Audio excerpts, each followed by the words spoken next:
Merci Bouba et bonsoir. Mesdames, Messieurs, bonsoir. Nous recevons sur ce plateau Waljojo Ndiaye, membre du collectif des organisations de la société civile pour les élections.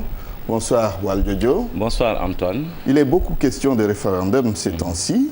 Comment le collectif des organisations de la société civile y travaille?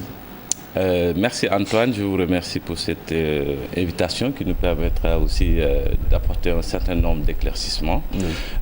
Actuellement, le collectif des organisations de la société civile, conformément à son orientation, après mûre réflexion, a décidé de s'impliquer naturellement, comme nous le faisons comme d'habitude dans tout processus électoral. Mais cette fois-ci, il faut préciser que ce n'est pas un processus électoral, c'est plutôt un référendum. Un référendum qui est une consultation du peuple, directe, par l'autorité, pour poser des questions précises et avoir des réponses précises. Et par rapport à cette option, conformément à notre orientation et ce que nous pensons du rôle des organisations de la société civile, c'est-à-dire nous devons être, à notre humble avis, à équidistance. Parce que pourquoi à équidistance? Équidistance de deux camps, le camp des du deux oui camps, et du des camp deux du non. camps. Oui. Bon, pour peut-être paraphraser l'autre, il disait nous sommes au fait du camp du ni-ni. Exactement, c'est ça. Nous sommes ni pour le non, ni pour le oui, ni pour le boycott. Par contre... Finalement, vous êtes pour quoi? Voilà, exactement, je vais le préciser. Mais par contre, en tant que citoyen sénégalais, il est évident que les membres du collectif, chacun en ce qui le concerne, a son point de vue personnel sur la question et va se prononcer sur la question au moment venu. Nous, notre option et notre orientation, c'est d'informer le public, d'informer les populations sénégalaises du contenu du référendum. Sur les 15 points, leur expliquer ça de manière très précise. Oui, justement parce que les populations ne semblent pas comprendre. Absolument, parce que 15 même hier... Et là aussi, il est du rôle. Hier, j'ai suivi, je pense, un reportage, de la société un reportage qui est passé à TFM. On était en train de demander aux Sénégalais qu'est-ce qui est le référendum des 15 points. Et généralement, les réponses, c'était non, moi je vote oui, parce que j'ai envie de voter oui. Je vote non, parce que je dois voter, je ne suis pas d'accord. C'est-à-dire, donc, il y a un problème d'éducation. Justement, on n'a pas travaillé sur ça. La responsabilité incombe aux partis politiques ou bien au pouvoir, mais aussi à la société civile. Tout le monde, civile, non? y compris nous-mêmes de la société civile, nous nous y attelons actuellement. C'est-à-dire, aujourd'hui, qu'est-ce qu'il faut faire? Je vais convoquer encore, par exemple, notre démarche même au niveau de l'éducation.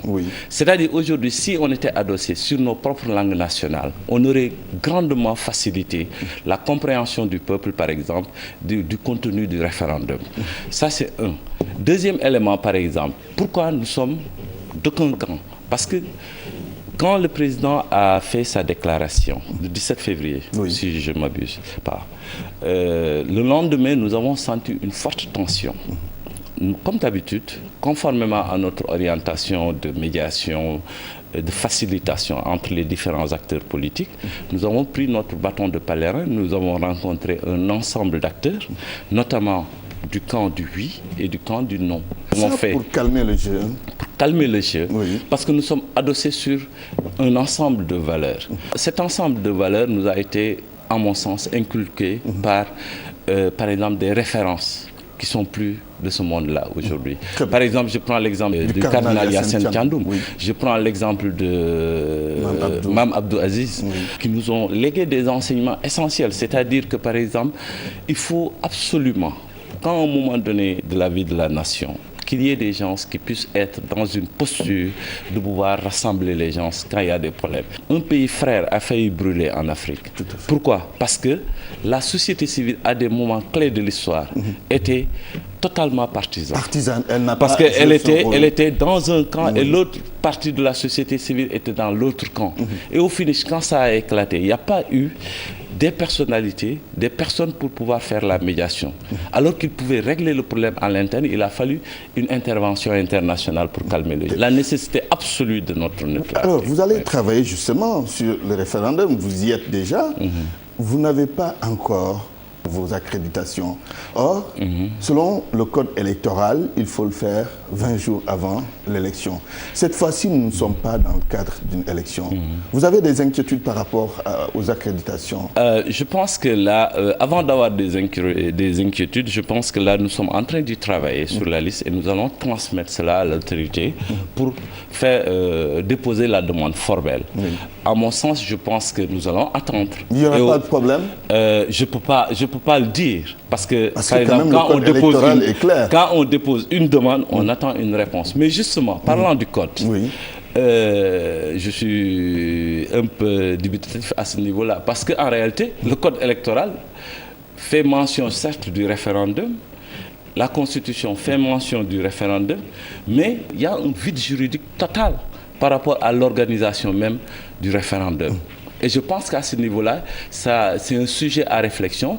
Nos juristes doivent travailler dans ce domaine-là à l'avenir. C'est-à-dire aujourd'hui, il n'y a pas de disposition particulière dans le code électoral qui organise des textes juridiques clairs, précis, qui organisent le référendum. Parce que justement, le référendum, ce n'est pas une élection. C'est pas une élection, l'élection présidentielle, législative, locale, c'est un rendez-vous entre soit un homme et son peuple, soit des hommes et leur peuple.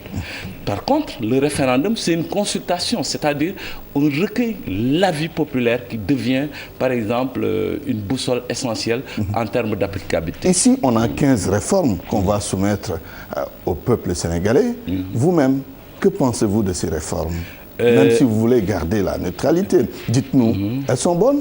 Là, je vais rappeler un peu notre démarche au niveau du collectif. Et je pense que hier même, lors de notre conférence de presse, nous l'avons reprécisé. J'ai oublié de vous dire également, nous avons été reçus par le président de la République et nous l'avons réitéré en toute courtoisie, mais en toute fermeté également notre position. C'est-à-dire, quelle est notre position?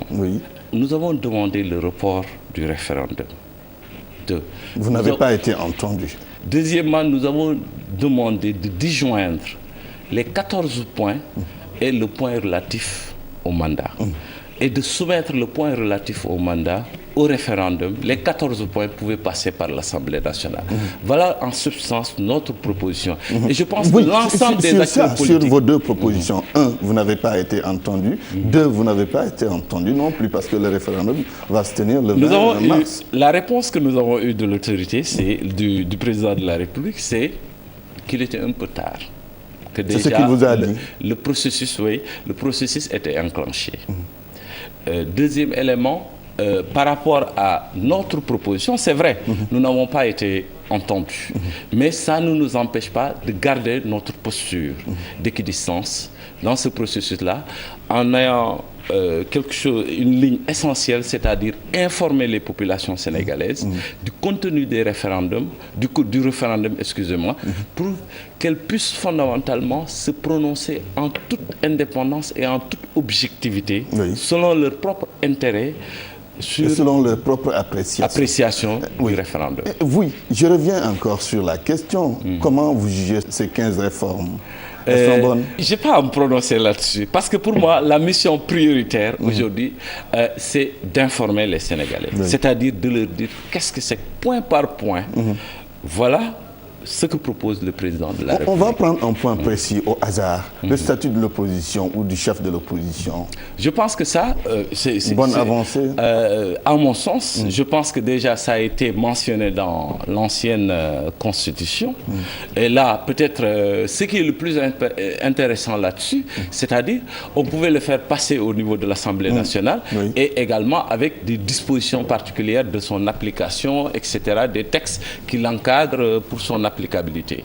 Je pense qu'à ce niveau-là, je ne peux pas ne pas dire que ce n'est pas une avancée, c'est une avancée absolument. Et si on procédait ainsi pour les autres points? Non, mais Antoine, vous n'allez pas me mettre dans ce piège-là. C'est-à-dire, on peut procéder selon cette approche-là en informant les populations du contenu sans que je puisse, par exemple, donner de manière précise mon point de vue sur la question. Concrètement, vous êtes sur le terrain, comment ça se passe?